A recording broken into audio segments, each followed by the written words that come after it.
This week on Motor Week, Ford's new cat is out of the cage. We drive the Kirby Cougar. First shots of the new, sleeker Mercedes S-Class. And the latest ways to buy used cars. Think of that little blue oval on the front of a car, and a couple of years ago we would have immediately thought of dull and adventurous cars that had all the driving excitement of a wet weekend and the style statement of a Bry nylon shirt. Well, Fords may not have been that exciting, but they were still some of the best sellers around. The Ford Escort is one of the top 3 best-selling cars of all time. But I'm afraid that had little to do with their wonderful attributes. More to do with the fact that if you put people in an ice cream parlour filled with every flavour imaginable, from Caribbean Crush to Death by Chocolate to Rocky Road, most of them would still plump for dull, plain, good old-fashioned vanilla. Not exactly an inspired choice, but at least you know what you're getting. Now, the top brass at Ford were well aware of their image, or should that be lack of one? And even if they did make their rivals weep when it came to the number of cars driven out of the showrooms, they decided to try and make our roads a prettier and more exciting place to be. Enter one crack design team and a new funky look called New Edge. New Edge design is a new way of thinking for Ford, and we are flowing the concept into most of our new models over the next few years. If you take the cues from Car and from Puma, we flowed these cues into Cougar and extended it a little bit further. Yes, from those high-tech design studios came cars that really wouldn't look out of place in the window of Harvey Nicks. First of all came the Kirby car. Apart from looking so radically different to anything else on the road, it had a name that confused the hell out of everybody. It was the type of cute car that made its owners wave to each other, as they were obviously part of some new, very trendy club. The car really hit the mark and was quickly followed by the car that made driving enthusiasts everywhere drool and dribble at the thought of getting their hands on one. Ford's Puma was an instant hit. It looks amazing, is rewarding to drive, has bags of character, and doesn't make a huge dent in your bank balance. Car buyers simply can't get enough of them, and the Puma was the car that marked Ford's transition from frumpy to fantastic. And it left everyone wondering just what would come next. Well, here it is. Make way in the jungle for the latest big cat from Ford, the Cougar. When the concept was first unveiled, it produced gasps of delight. No one really believed that the actual car could be quite as stunning. But it is. This coupe is unmistakably big brother to the Puma. But at every turn, it's bolder, it's more exaggerated, it's simply more desirable. And where the car was unmistakably curvy, the Cougar is packed with angles. Its lines are strong, bold, and they're razor sharp. Inside is a very different story. All the angles have disappeared, replaced instead by flowing lines, circles, and swooping curves. Now, the interior may not be quite as stylish as that as the Puma, but the Cougar is a very different car aimed at a different kind of driver. And there are still plenty of nice touches. Everything is well laid out, just where you want it to be. The driving position seems comfortable. And there's a couple of Cougars' heads around, just to remind you what car you're in. And for versatility, you can't beat the good old hatchback. And what an enormous load area. For once, you don't have to sacrifice space and versatility just to be able to make something of a style statement. And what a style statement it makes. This feast for the eyes puts the work of some of Italy's celebrated design studios to shame. The cat's eyes light up, they glare out at you. It simply doesn't have a bad angle, and its presence on the road is undeniable.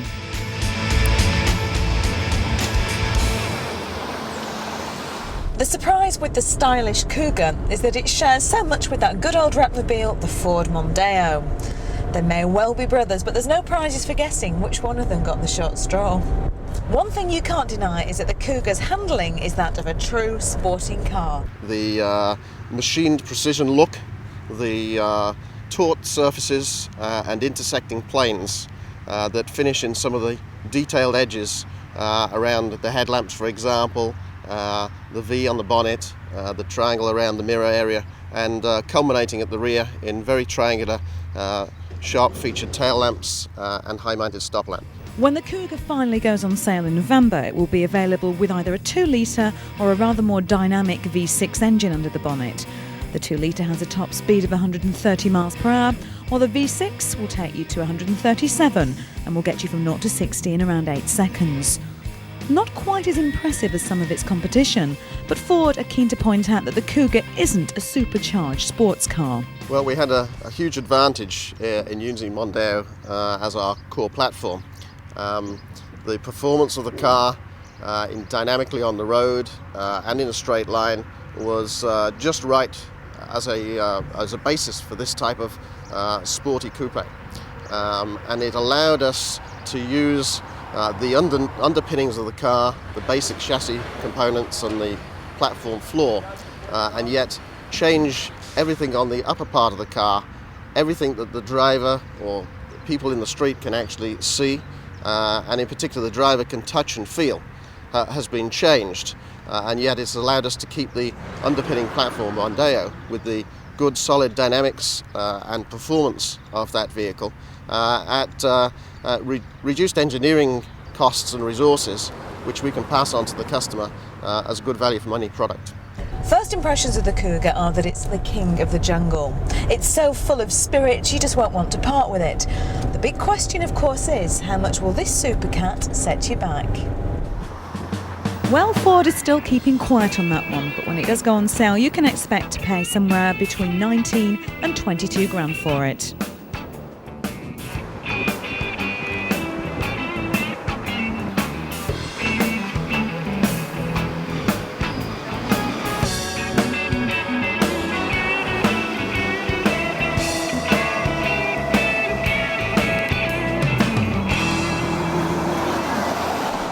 Ford have done it again. With Cougar, they've managed to prove that they really are back on form. Producing cars for those of us who want something a little bit different from life. Those of us who, if faced with the choice, would pick death by chocolate over boring old vanilla any day of the week.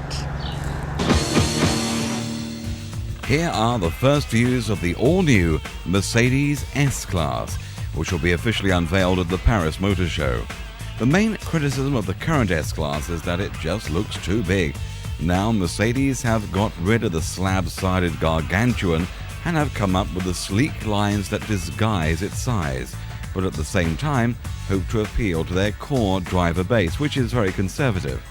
The new S-Class is 44mm lower and 28mm narrower, but many internal dimensions are greater, showing that Germans do watch the reruns of Doctor Who. The sleeker lines have improved the drag coefficient. It's now 0.26, so that has improved fuel economy. The gadget count on the new S-Class has increased. Seats now exhale cool air and have multi-contour backrests and adaptive backrest settings, electronic stability and brake assist, plus Distronic, a new intelligent cruise control system. This helps keep the car at a constant distance from the car in front. Clever, eh? Also, a magic inductive loop access system gives you keyless ignition and access authorization. No more trying to get the keys in on a dark night misery. The new Mercedes S-Class will be on sale in a few months and will be available with 2.8 and 3.2 litre petrol V6s and 4.3 and 5 litre petrol V8s, with a common rail diesel V8 available next year. There's a new command centre which consists of a screen, some control and voice activation is available as well. Bristling with technology, this is the Mercedes S-Class, all new, and we'll be driving it on Motor Week soon. The image of used car dealers has never been quite the same since Arthur Daly entered popular folklore. Arthur Daly's, I think that's everyone's impression really. Shysters, people trying to sell you a load of old junk. That's typically second-hand cars. The reputation of second-hand car dealers is very poor. If somebody says second-hand car salesman to you, what do you think? I think dodgy dealer, don't know if I can trust him. But the consumers of the 90s demand something a little bit extra. And so a new breed of used car dealers has arrived, changing the way we buy our cars in much the same way that supermarkets changed the way we did our weekly shop. In fact, this place is called the National Car Supermarket, a huge 10-acre site just outside Manchester, and they've recently opened 5 others around the country. But big car lots have really been around for years. So what's different here? In the price of all of our cars comes 2 years free servicing, comes a free orange phone, and comes the AA data check on mileage and the history of the vehicle and certification of title of passing over. We also offer a wide range of accessories.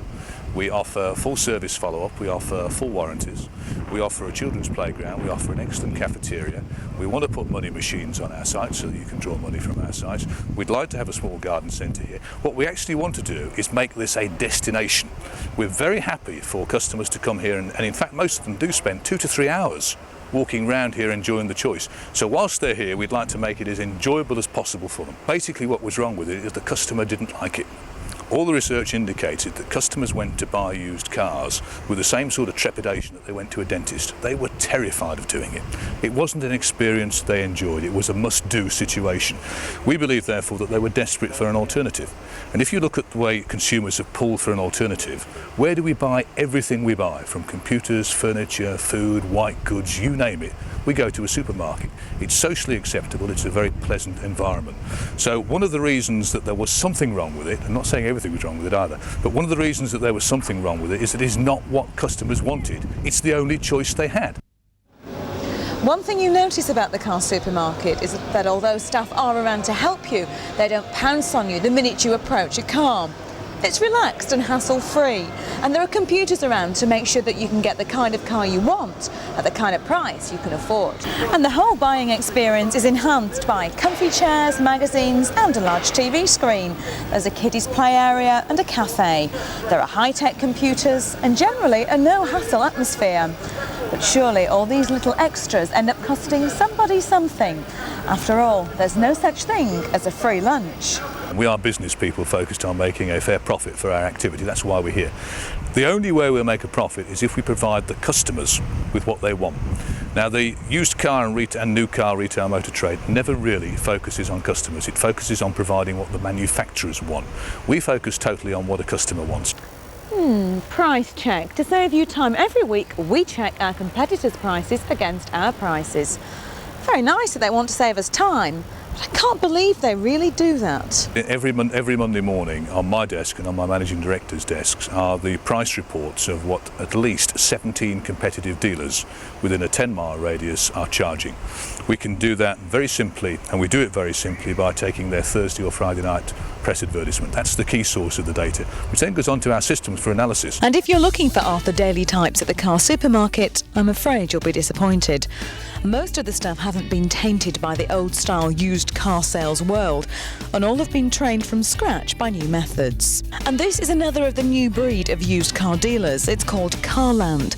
They offer a year's warranty in association with the RAC, a 30-day cashback or exchange guarantee, plus, like at the car supermarket, fixed prices and no high-pressure salesmanship. Well, Carland's about trust. Carland's born out of a market that is notoriously dodgy, if you like, and what we're doing with Carland is we are guaranteeing every single car with a 1-year warranty in partnership with the RAC. We also give a 30-day cashback or exchange guarantee. So we're trying to bring reliability and peace of mind to the used car business. Carland are hoping to make half the workforce female, important in a sales area where women consumers can often feel threatened.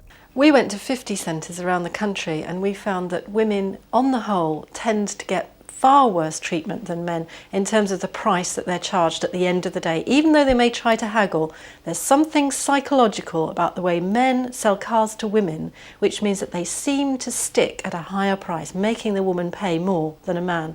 So any car centre where they even those out, whether that's by putting more women in as saleswomen than men, where traditionally it's been male dominated up to now, but particularly where they have set prices, fixed prices, anyone who does that is doing something in the interests of the consumer.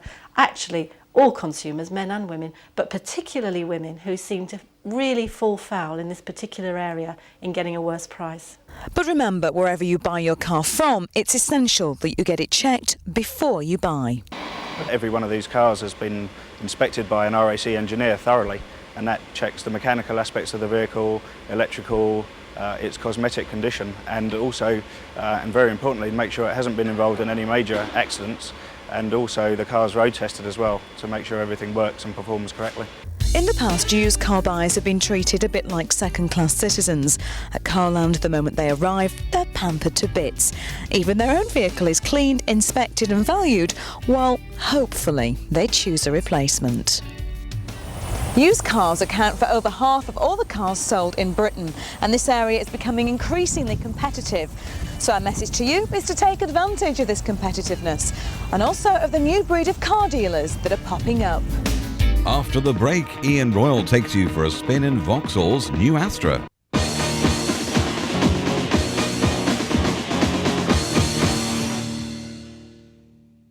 Now, this is going to be a big year for Vauxhall. It has to be with the launch of the new Astra. General Motors chairman Jack Smith has already admitted that he's taken his eye off the ball in terms of the European market, so the Astra really is a crucial car for them. We got our first look at it about a year ago, and now we get a chance to see it in the flesh and to drive it here in Austria. And this is it. What do you think of it? I quite like the look of it. Maybe it looks like a mini Vectra, but it has a new chassis, new floor pan, new suspension and a new interior. It is an all-new car. Now, the Focus is still some months away. VW are having problems delivering the Golf, so perhaps this is Vauxhall's big opportunity to get the Astra selling in the marketplace. Now, on the outside, I like the design. All the panels seem to fit very well, and quality has certainly been paramount in the making of this new car. It has a butch, slightly aggressive stance to it, but still unmistakably an Astra. It'll come in a choice of 3-door, a 5-door, there's an estate, and a mini MPV a la the Renault Scenic. They're calling it the Zafira, should be with us in about a year's time. There are 4 petrol engines, a 1.2, 1.4, 1.6 and a 1.8, plus 2 diesels, a 1.7 and a 2 litre. And also to follow quite shortly will be 2 hot versions, one perhaps even carrying the Lotus badge, due respect to the work that Lotus engineers have put into the handling of the new Astra. Plus there'll be a cabriolet even further down the line. It wouldn't have taken much to make the Astra handle, ride and steer better, plus the ability to stop quickly rather than at its previous leisurely pace. Now, the platform is totally new and will enable the Astra to come in a variety of body styles over the years to come. It has a hydroform aluminium subframe on which the front suspension is mounted, the coil springs, struts, dampers and anti-roll bar. Plus, the body shell is 80% stiffer than before, which meant that the engineers could do away with a rear anti-roll bar. So, the exterior of the new Astra we like, but step inside the cabin and the interior and be positively underwhelmed. Well, it's not quite as bad as all that. Some of the early reports on this car were positively scathing about the interior, but we're not so sure. It's not very inspiring, but everything is good and solid. All the switchgear seems to work well and feels good. The seats are comfortable, there's plenty of space. There's some rather garish seat designs, which I wouldn't choose, but you might want them. And also, maybe it's just lacking in that certain je ne sais quoi. It needs a bit of spice. So much time was spent on the exterior that maybe the interior was forgotten about.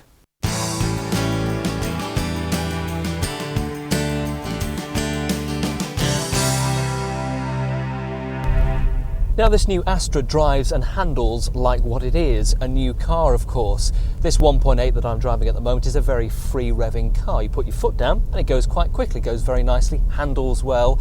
And General Motors went right back to the drawing board with a fresh piece of paper for this car. That meant a new chassis, new floor pan, revised engines and a new suspension as well, which was tuned in the end by their colleagues at Lotus, with particular preference made to the British style of roads, and certainly the new Astra handles and drives like no Vauxhall before. Now, the market sector that the new Astra is in is surely one of the most competitive.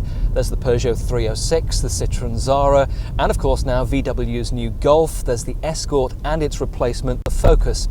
Now, probably up until a few weeks ago, Vauxhall chiefs were very happy with the new Astra.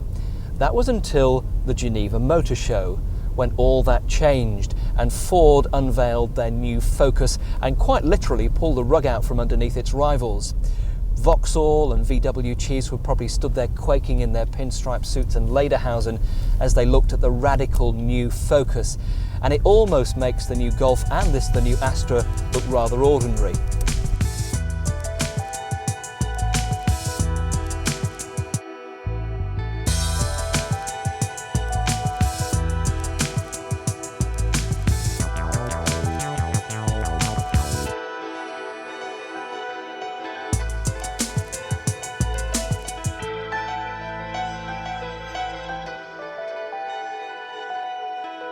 So, have Vauxhall succeeded with the new Astra? Well, yes and no. On the negative side must be that cabin and the interior, and rumours are that a new cabin and interior are already being worked on and could be in the car in about a year or so's time.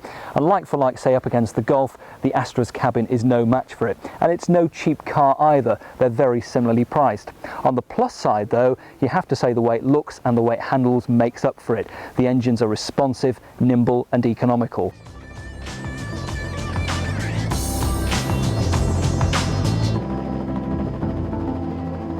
Now what we have here is the real fun part of driving the new Astra.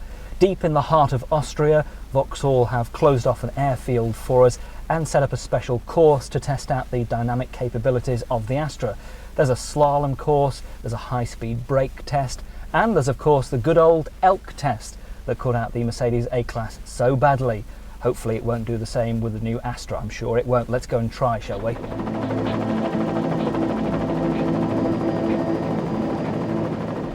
So first of all, there's this slalom test. You've got to stay in the cones, of course, not knocking any of the cones off. I'm taking it rather gently just at the moment, just to get used to it, unlike the previous guy who took it very, very fast. Now we're into the slalom course, and this is in and out of these all the time, right the way through.